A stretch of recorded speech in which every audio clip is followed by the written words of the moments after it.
Sir, आपने वारिस गोद लेने का निर्णय लेकर बहुत अच्छा किया। उसके आग्रह पर अदालत की जरूरी फॉर्मेलिटी समझाने उसके आवाज पर आए वकील ने अखिलेश जी की बैठक में लगे सोफे पर बैठते हुए खुशी जताई। आज के माहौल को देखते हुए मुझे ये बहुत जरूरी लग रहा है वकील साहब। अखिलेश जी ने वहीं सेंटर टेबल पर रखा अपना चश्मा उठा आंखों पर चढ़ा लिया। मैं समझ सकता हूं, आपका बेटा निखिल आपकी इस करोड़ों की प्रॉपर्टी का इकलौता वारिस था। वर्षों से उनके साथ घरेलू जान पहचान रखने वाले वकील ने अखिलेश जी से सहानुभूति जताई।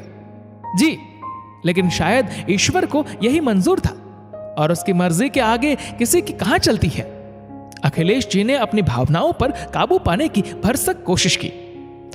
उसके विवाह को तो शायद अभी महीना भर भी नहीं बीता था जब ये दुर्घटना घटी, है ना? नजदीकी जान पहचान और मेहमान की हैसियत से उसके बेटे के विवाह समारोह में शामिल रहे उस वकील ने अपनी याददाश्त दुरुस्त की। आप सही कह रहे हैं। अपने दिवंगत जवान बेटे को याद कर अखिलेश जी की आंखें तनिक नम हो आई।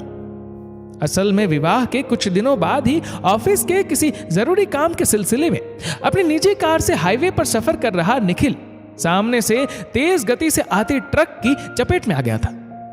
बुरी तरह घायल कोमा में पड़े निखिल ने महीने भर जिंदगी और मौत से जूझने के बाद आखिरकार अस्पताल में इलाज के दौरान दम तोड़ दिया था।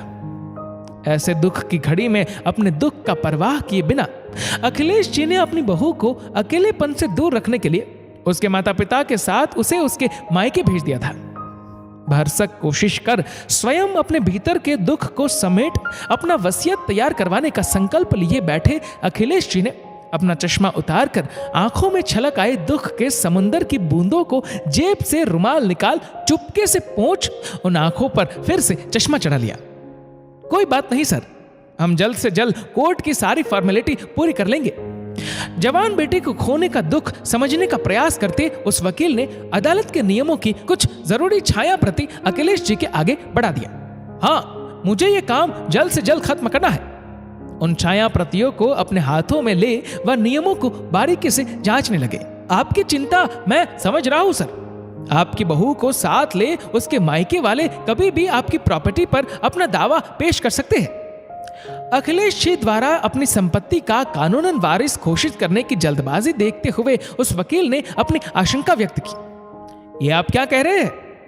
उस वकील के मुंह से अचानक ऐसी बात सुन अखिलेश जी एकदम से चौंक गए। सर, मैं जिस पेशे में हूं वहां ऐसे केस रोज आते हैं। वकील ने बड़ी सहजता से दुनिया भर में हो रहे कुकृत्यों से अखिलेश जी को अवगत कराया। लेकिन अखिलेश जी ने वकील की उस बात को यह कहते हुए एक सिरे से नकार दिया कि आपकी बात अपनी जगह ठीक है, लेकिन सभी ऐसे नहीं होते। अदालत में आए झगड़े मुकदमे के बल पर अपनी दुकानदारी चलाने वाला वकील अखिलेश जी की बात से सहमत नहीं हुआ। सर, अगर आपको अपनी बहू पर इतना ही भरोसा है तो फिर आप किसी को अपना वारिस बनाने की इतनी जल्दबाजी में क्यों है? वकील के इस सवाल से बिना आहत हुए अखिलेश जी ने बड़ी सहजता से अपने दिल की बात खोलकर उस वकील के सामने रख दिया। हाँ, मुझे जल्दी है। मैं कोर्ट की स्वीकृति से अपनी बहू सुरभि को जल्द से जल्द अपनी दत्तक पुत्री बना उसे अपना वारिस घोषित करना चाहता हूं। अखिलेश जी की बात सुन वह वकील हैरान हुआ। आपकी संपत्ति की दावेदार तो वो आपकी बहू के रूप में भी है, फिर आप उन्हें अपनी दत्तक पुत्री क्यों बनाना चाहते हैं? सामने बैठे वकील की उलझन समझ अखिलेश जी ने अब अपनी बात स्पष्ट करना जरूरी समझा, ताकि मैं अपनी बहू का पुनर्विवाह करवा उसके माथे पर लगा विधवा का दाग अपने हाथों से धो सकूं। इतना कहते कहते अखिलेश जी बेहद भावुक हो उठे। उनका गला भराया। हर रिश्ते पर लगे झूठे सच्चे आरोपों को अक्सर अदालत में बढ़ा चढ़ाकर पेश करने वाला वकील बुढ़ापे में जवान बेटा खो चुके अखिलेश जी का अपनी विधवा बहू के प्रति इतनी उन्नत सोच के समक्ष नतमस्तक हुआ। दोस्तों, आखिर सुरभि के ससुर अखिलेश जी ने यह साबित कर दिया कि विधवा हो जाना किसी भी लड़के के जीवन में घटित एक दुर्घटना हो सकता है, उसका भाग्य नहीं। इस वीडियो को लेकर आपकी क्या राय है नीचे कमेंट करके जरूर बताएगा। और अगर आपको वीडियो अच्छा लगा हो तो इस वीडियो को लाइक करेगा, शेयर करेगा ज्यादा से ज्यादा लोगों तक, और ऐसे ही और भी इंस्पिरेशनल वीडियोस के लिए हमारा फेसबुक पेज आज ही फॉलो करें।